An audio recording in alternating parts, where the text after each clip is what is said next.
kopi yang sudah dia akan ada cenderung mengkilat kan, ya kan? Iya, kayak ada berkilat, kayak ada minyak-minyaknya gitu loh, berkilat dia. Dilihat gitu manis itu ada cering gitu ya. Kalau yang kusam, ini udah nggak segar. Kalau ada kusam itu gimana ya? Keriput apa gitu ya? Ini nggak segar. Bisa jadi lama disimpan gitu ya. Kelamaan disimpan baru dipasarkan gitu ya. Nah, jadi tidak melulu tergantung kepada aroma. Kalau kita bicara kesegaran, yang pasti kalau sudah ada tercium aroma apek tadi, tidak usah pikir panjang, sudah jelas itu tidak segar sudah. Ya, sudah tidak segar. Berikutnya, mengemas dengan benar bahan yang tidak habis digunakan. Bahan-bahan itu sudah modal semua, itu udah duit semua di situ ya. Kalau kita tidak mengelolanya dengan benar, maka berarti kita sudah wasting, ya, mubazir, bakal hilanglah modal itu. Makanya mengemas dengan benar bahan yang tidak habis digunakan. Mengemas dengan benar, kalau kita membuka dari packingan aslinya, ya, dari tadinya ada sealnya, baru kita buka, pastikan juga dia jadinya seperti tersil lagi gitu, supaya jangan terjadi seperti Masako yang tadinya seperti serbuk tiba-tiba jadi batu gara-gara udah masuk angin gitu, jadi kekerasan. Ya, mengemas dengan benar bahan itu termasuk bagian daripada kompetensi yang harus dimiliki oleh barista. Menempatkan, menyimpan bahan baku sesuai dengan keperluan dan ketentuan yang berlaku dari masing-masing produk. Diulangi lagi tadi ini, menyimpan ini bahan baku sesuai dengan keperluan dan ketentuan berlaku dengan masing-masing produk. Ya, jadi kalau kita menyimpan, saya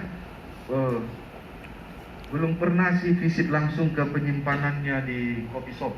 Mereka simpan material bahan-bahan itu di mana gitu.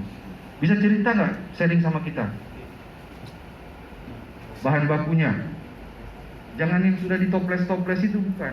Itu datangnya dari mana gitu yang ke kopi shop itu. Pernah lihat? Baristi? Pernah lihat? Gudangnya itu loh, maksudnya gudang penyimpanannya itu. Oh, di sini, ternyata begini rupanya gitu. Kayak ini misalkan ini, bahan-bahan ini ada dalam satu ruangan gitu kan.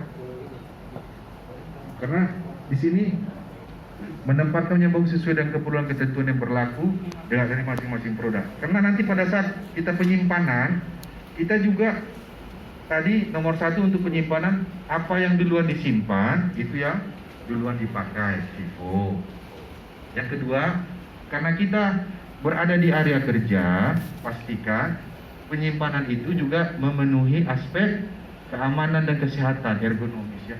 Jangan disimpan terlalu tinggi sehingga orang yang semekot tak sampai.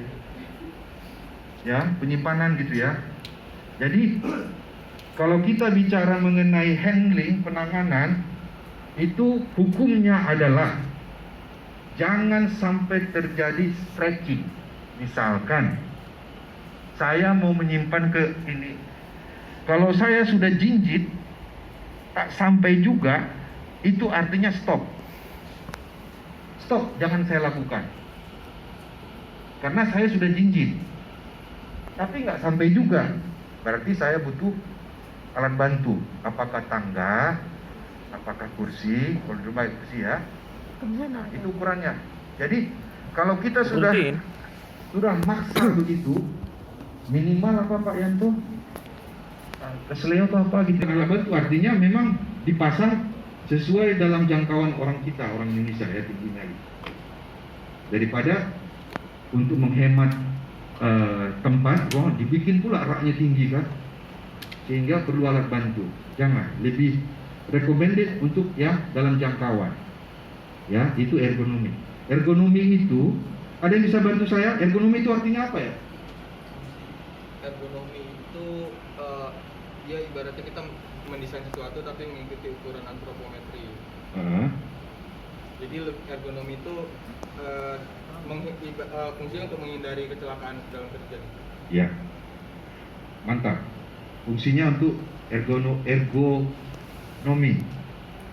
ya diri dengan benda itu. Paham?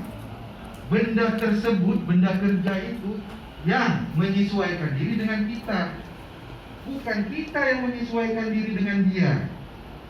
Jelas? Contoh, rak setinggi apa raknya? Rak itu yang harus menyesuaikan diri dengan kita, bukan kita menyesuaikan diri dengan rak itu. Rak itu dibikin nanti 3 meter. Masa kita menyesuaikan diri dengan rak itu? Akhirnya kita perlu